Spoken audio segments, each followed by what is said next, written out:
গত ৮০০ বছরের ইতিহাসে নবাবী বাংলা বলেন আর সুবা বাংলা বলেন আর সুলতানি বাংলা বলেন, ৮৫০ বছরের ইতিহাসে লক্ষণ সেন নদিয়া মুর্শিদাবাদের রাজদরবারের পিছন গেট থেকে গরম খাবার রেখে পালিয়ে যাবার ইতিহাস আবার ২৪-এর ৫ই আগস্ট পুনরাবৃত্তি ঘটেছে।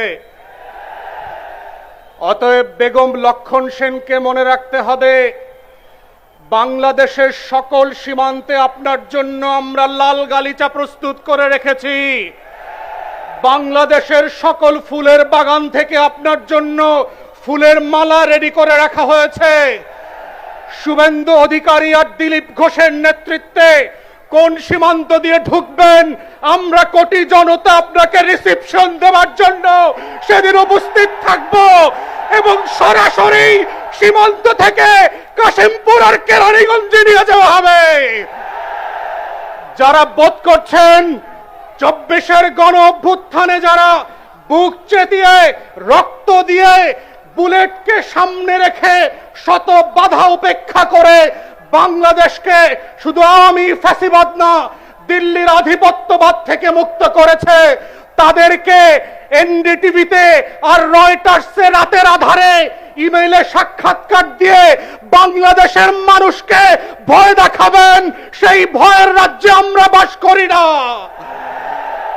শত শত হাজার হাজার লক্ষ লক্ষ আবু সাইদ মুগ্ধরা বুক চিতিয়ে বাংলাদেশের প্রান্তে প্রান্তে সীমান্তে সীমান্তে পাহারাদার হয়ে বসে আছে বাংলাদেশের লাল সবুজের পতাকাকে হেফাজত করবার জন্য।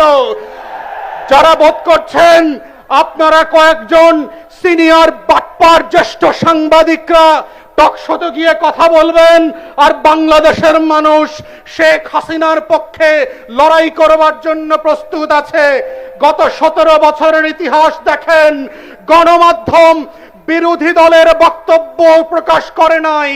টকশোতে বিএনপি জামাতের বক্তব্য ছিল না, কোন গণমাধ্যম তাদের খবর বক্তব্য পর্যন্ত প্রকাশ করায় আদালতের নিষেধাজ্ঞা ছিল। তারপরেও কিন্তু গণ অভ্যুত্থান ঠেকাতে পারেন নাই। মাথায় রাখেন, শুধুমাত্র গণমাধ্যমের ইতিহাস দিয়ে, শুধুমাত্র আওয়ামী ফ্যাসিবাদের কিছু দালালদেরকে দিয়ে টকশো করিয়ে বুদ্ধিদীপ্ত ভাবে বাংলাদেশকে আবার আওয়ামী রাজকরণ করবেন, সেই বাংলাদেশ দিল্লিতে ফিরবে, সোনার বাংলায় ফিরবে না।